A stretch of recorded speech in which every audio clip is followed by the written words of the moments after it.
حضرت امام باقر رضی اللہ تعالی عنہ کے صاحبزادے حضرت امام جعفر صادق رضی اللہ تعالی عنہ لوگوں کو واعظ و نصیحت کر رہے تھے، اللہ کے بندوں کو درس اخلاق دے رہے تھے، خوبصورت زندگی گزارنے کے طور طریقے بتا رہے تھے۔ اتنے میں ایک شخص آیا، کہنے لگا حضرت شادی سے پہلے میں بہت بڑا امیر تھا، میرے پاس پیسہ تھا، دولت تھی، جائیداد تھی، میں ضرورت مندوں کی ضرورتوں کو پورا کیا کرتا تھا، غریبوں کی مدد کیا کرتا تھا، میں دینے والوں میں سے تھا، لینے والوں میں سے نہیں تھا۔ میرے پاس اتنا پیسہ تھا، اتنی دولت تھی، جائیداد تھی، اللہ کا شکر تھا میرے اوپر، کرم تھا، خاص کرم تھا کہ میں دینے والوں میں سے تھا، لینے والوں میں سے نہیں تھا۔ لیکن جب سے میں نے شادی کی ہے، جب سے ایک عورت دلہن بن کر میرے گھر میں آئی ہے، ایک عورت بیوی بن کر میرے نکاح میں آئی، میرے گھر میں آئی، اسی دن سے میں خسارے میں جا رہا ہوں۔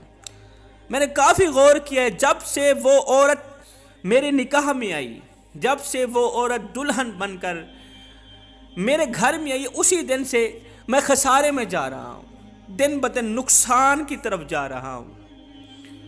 مجھے اتنا خسارہ ہوا، اتنا نقصان ہوا ہے کہ آج نوبت یہاں تک آن پہنچی ہے، میں اتنا ضرورت مند ہو بیٹھا ہوں کہ میں لینے والوں میں سے ہوں، دینے والوں میں سے نہیں ہوں۔ ایک وقت تھا کہ میں ضرورت مندوں کی ضرورتوں کو پورا کیا کرتا تھا، دینے والوں میں سے تھا، آج لینے والوں میں سے بن بیٹھا ہوں۔ وجہ صرف وہی عورت بنی ہے۔ اب بتائیں کہ میں کیا کروں؟ غربت کی لکیر میں، مفلسی کی دلدل میں پھنس گیا ہوں، اتنا خطرناک پھنسا ہوں کہ باہر نکلنے کا کوئی راستہ ہی نہیں مل رہا۔ حضرت اس کا کوئی حل بتائیں مجھے۔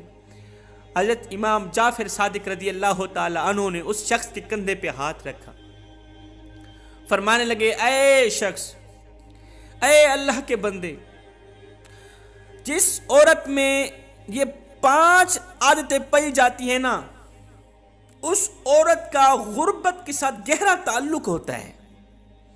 جس عورت کے اندر یہ 5 عادتیں پائی جاتی ہیں جو ابھی میں بتانے والا ہوں، ایسی عورت کا غربت کے ساتھ گہرا تعلق، گہری دوستی ہوتی ہے۔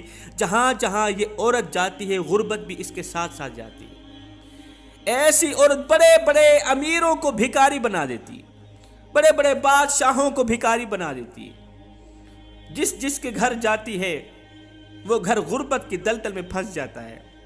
جس گھر میں ایسی عورت جاتی ہے، تنگی آن گھیرتی ہے، پریشانیاں آن گھیرتی ہیں، مصیبتیں، ٹینشنیں آن گھیرتی ہیں۔ جس گھر میں یہ 5 عادات رکھنے والی عورت چلی جائے، گھر کے تمام افراد غربت کی دلدل میں پھنس جاتے ہیں۔ پوچھا گیا، حضرت وہ 5 خطرناک عادتیں کون کون سی؟ اب آپ بھی دل کے کانوں سے سنیے، عورت کی 5 خطرناک عادت کون کون سی ہے جس کو اپنانے سے گھر میں غربت آتی ہے؟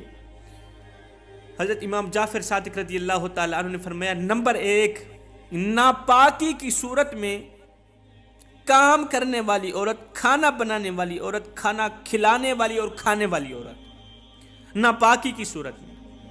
جب میاں بیوی آپس میں حقوق زوجیت پوری کرتے ہیں تو مرد عورت پر غسل فرض ہو جاتا ہے، لازم ہو جاتا ہے، تو فوراً انہیں غسل کرنا چاہیے۔ لیکن ایک عورت ہے تو 4 دن نہاتی نہیں ہے، 4 دن غسل کرتی ہی نہیں۔ ایسی میں نے ایک واقعہ پڑھا تھا، ایک عورت کا جب انتقال ہوا نا، تو جب اس کی قبر کھودی گئی تو قبر کھودنے والے کہتے ہیں جب ہم قبر کے اندر گئے نا تو چاروں طرف ہمیں اندھیرا ہی اندھیرا نظر آیا۔ ہمیں ایسا لگا شاید اچانک رات ہوگی، جب سے باہر دن ہے، کڑکتی دھوپ ہے، قبر کے اندر روشنی ہونی چاہیے تھی، قبر اوپر سے تو کھلی ہے نا۔ ہمیں ایسا لگا کہ ایک دم رات ہوگی، اندر اندھیرا ہی اندھیرا ہے۔ جب اس عورت کے عزیز و اقارب نے عورت کی تدفین کی، عورت کو قبر میں لٹایا، عورت کا سر، عورت کا چہرہ کعبے کی طرف کرتے ہیں، لیکن کعبے سے ہٹ کر دوسری طرف چلا جاتا ہے اس کا چہرہ۔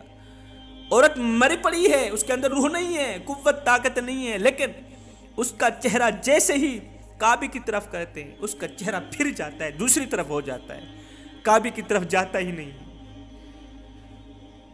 تدفین کرنے والے اس عورت کے جو عزیز و اقارب تھے، انہوں نے گھر میں جا کر اپنی اپنی عورتوں کو بتایا اب یہ عورتیں اس مرنے والی عورت کے شوہر کے پاس آ گئیں، کہنے لگی ہمیں بتاؤ تمہاری بیوی کون سا ایسا عمل کیا کرتی تھی جس کی وجہ سے انہیں اتنی بڑی ضلالت ملی، اتنا بڑا عذاب ملا، اتنی بڑی سزا ملی کہ اس کی قبر کے اندر اندھیرا ہی اندھیرا تھا، اس کا چہرہ کعبے کی طرف کرتے ہیں پھر جاتا ہے، اگر کون سا ایسا کام کیا کرتی تھی؟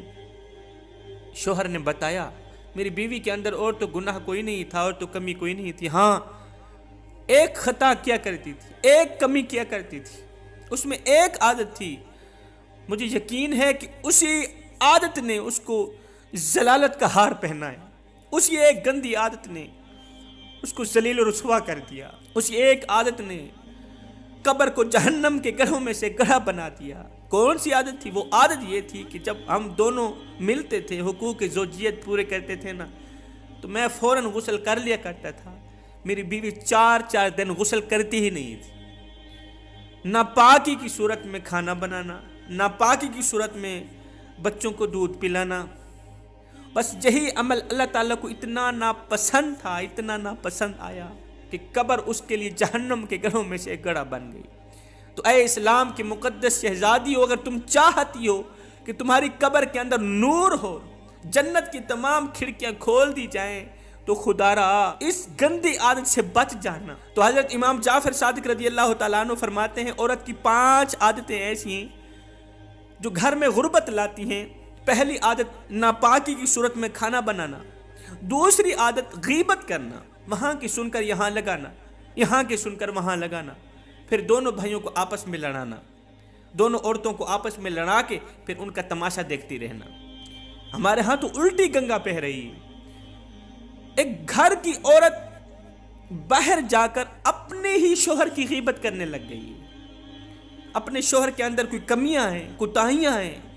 انسان خطا کا پتلا ہوتا ہے، انسان کے اندر لاکھوں کمزوریاں ہوتی ہیں، تو بیوی کا حق نہیں بنتا کہ شوہر کی کمزوری جا کر دوسری عورت کو بتائے۔ یہ عمل اللہ تعالیٰ کو ناپسند ہے۔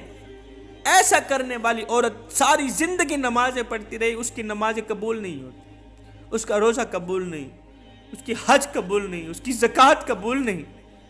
جو عورت ایسی عادت اپناتی ہے، یہاں کی سن کر وہاں لگانا، اپنوں کی غیبت کرنا، ساس سسر کی غیبت کرنا، اپنے شوہر کی غیبت کرنا، خدا را اس عادت سے بچ جاؤ، بچ جاؤ۔ انسان نے کوئل سے پوچھا اگر تو کالی نہ ہوتی کتنا اچھا ہوتا۔ پھر انسان نے ایک دن سمندر میں بہتے پانی سے پوچھا پانی اگر تو کھارا نہ ہوتا کتنا اچھا ہوتا۔ پھر انسان نے ایک دن گلاب کو اٹھایا، پوچھنے لگا گلاب تجھ میں اتنی خوشبو ہے، لیکن اگر تیرے اندر یہ کانٹے نہ ہوتے تو کتنا اچھا ہوتا۔ تینوں بول اٹھیا انسان اگر تیرے اندر دوسروں کے عیب ڈھونڈنے کی عادت نہ ہوتی تو کتنا اچھا ہوتا۔ تو بندے کی ایک خامی پکڑ کر اسے ذلیل کرنے پہ تل گیا ہے، اللہ تو ہے تیری لاکھوں خامیوں کے اوپر جس نے پردے دے رکھے۔ نمبر 3، صبح دیر سے اٹھنے والی عورت۔ نمبر 4، شوہر سے مخلص نہ رہنے والی عورت۔ نمبر 5، کھانا تقسیم کرتے وقت بسم اللہ نہ پڑھنے والی عورت۔